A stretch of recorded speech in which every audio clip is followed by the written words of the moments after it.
Syracuse starts the meat of its ACC schedule on Saturday. The Orange takes on Miami inside the Carrier Dome. Welcome inside the Citrus TV studios for this special web edition of Cuse Countdown alongside Christian Pedersen and Michael Tricarico. I'm Varun Raghupathy. Okay, guys, before we start talking Canes, the Orange went 5-1 to start ACC play. How good did they do? I'm saying best case scenario.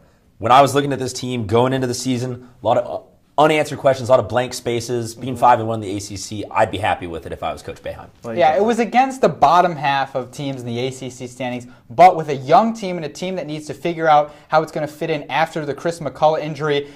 Tyler Roberson trying to find his spot. Caleb Joseph finally starting to step up. 5-1 to start out ACC play, like Christian, you said, pretty much best case scenario for the Orange moving forward. Okay, now we're going to play a game with Syracuse playing Miami called Hater Homer. I'm going to say a statement. If you guys agree with it, you're a homer. If you don't, you're a hater. I'm excited. Okay. Let's get it going. Ready to go? All right. Let's do it. First question, first statement rather.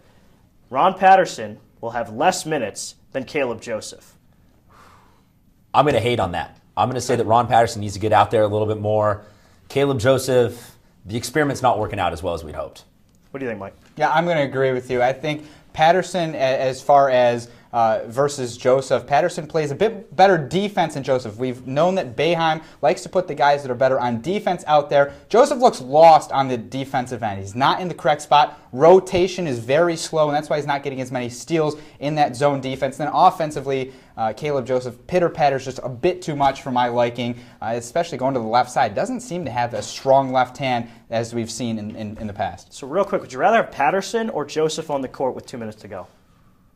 I'd rather have Ron Patterson. I think even though he's a sophomore, still a little inexperienced, he's more experienced than Caleb Joseph, and I think he fits better with guys like Trevor Cooney and Michael Benajay on the wings. Christian? Can I give it to Rakeem instead? Ron Patterson right now, Caleb needs to sit down for a couple of games, get his bearings.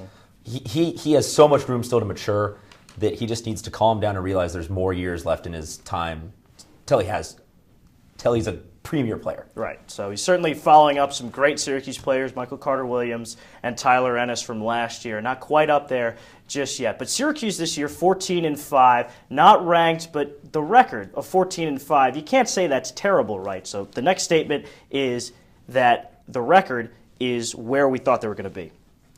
I'm going to say homer on this one. I would say that Syracuse right now, they have lost some close ones. Maybe there could be a little leeway in the results, but just get me to the tournament is the motto of college basketball. So Syracuse can't be all that upset about still being in control of their destiny. I have to agree with you as well on this one. I'm a homer on this. 14-5 is not exactly where I thought Syracuse would be, but the main part for this team, the biggest piece, the key, is to get better throughout the year. We've seen progress. Caleb Joseph finally scoring in double figures in 2 straight games. That's something that he needs to do more. Less turnovers. He's done that. And I think moving forward, as long as Caleb can do that, Tyler Roberson fitting into SU's sophomores, Patterson and Roberson are really going to step up. That's going to be the X factor moving forward. It's all about improvement, though. And 14-5 is a good place to be in right now. 14-5 and also 5-1 in the ACC, but Miami pretty much the toughest team that they've faced so far in conference play, at least. You have to at least say that. So, next statement and final one, Syracuse wins this game. Christian? I'm going to be a hater on this one. Miami's too physical, they're too fast.